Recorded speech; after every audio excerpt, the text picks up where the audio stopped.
Welcome all. Thank you for coming tonight. I'm Leigh Randolph.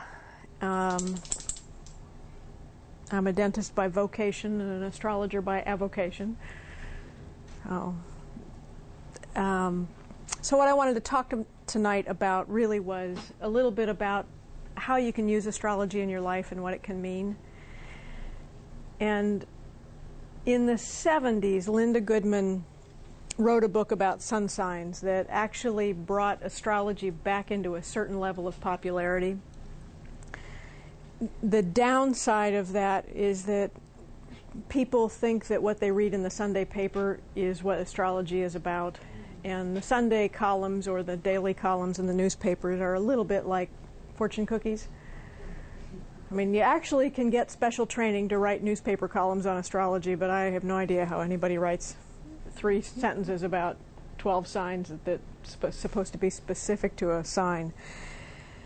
But there was a time in the history of actually all civilizations that astrology was really revered. The archaeological evidence goes back 25,000 years that mankind was watching what the planets were doing and how that affected their lives. The oldest birth chart, which looks something like that, is from 3500 BC. So astrologers have been doing this a long time. There's a lot of anthropological and archaeological evidence that the 3 wise men were actually astrologers, and they were following a configuration in the sky that was likely a comet or something like that rather than just stars to find their way to Bethlehem. So what do you do with this? This is actually Barack Obama's birth chart. And everyone who has their birth chart done, it will look something like this. And what it does, depending upon your belief system, is really give you an idea of what your contract is in this life. What are some of the gifts that you came in with? What are some of the challenges? And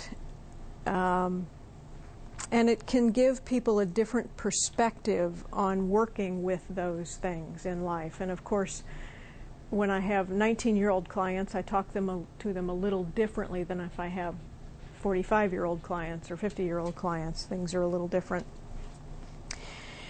Astrology is also used in a lot of other ways. It can be used in what's called electional astrology, where if you want to find a specific date or time for an event, you can actually set up a chart so you can get a time, like for wedding days, things like that, or moving, or even signing legal documents, that brings in the energies at their most positive to try and make things as positive as possible.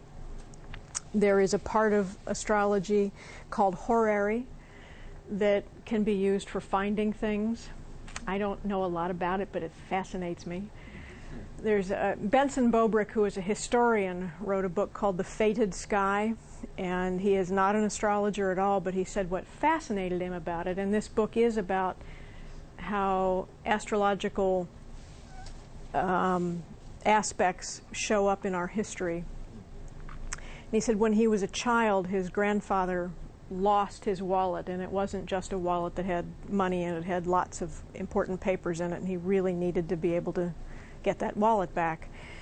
And living in a good Baptist community, he couldn't do anything but go hunting everywhere he could think of to hunt for it. And people kept saying, you need to go see so-and-so, the astrologer.